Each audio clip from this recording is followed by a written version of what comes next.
YS Jaganmohan రెడ్డిపై నల్లపాడు పోలీసులు మరో కేసు నమోదు చేశారు. ఫిబ్రవరి 19న గుంటూరు మిర్చియార్డులో రైతులను పరామర్శించేందుకు జగన్ వెళ్లిన సందర్భంలో ఎమ్మెల్సీ ఎన్నికల కోడ్ అమల్లో ఉన్నప్పటికీ అనుమతి లేకుండా హడావడి సృష్టించారని ఆరోపణలు వచ్చాయి.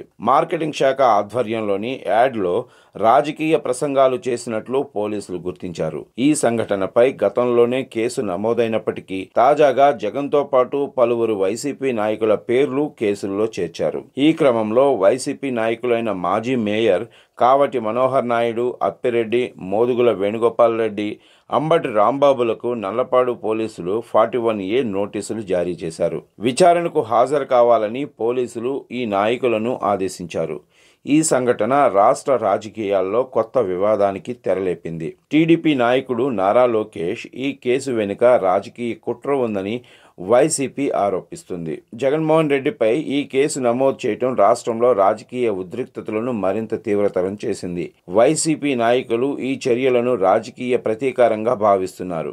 ఎన్నికల కోడ్ ఉల్లంఘన ఆరోపణలు వైసీపీ నాయకత్వంపై ఒత్తిడి పెంచుతున్నాయి.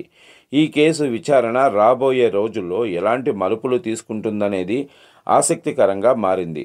నల్లపాడు పోలీస్ స్టేషన్లో జరిగే విచారణ రాష్ట్ర రాజకీయాలపై ప్రభావం చూపొచ్చు.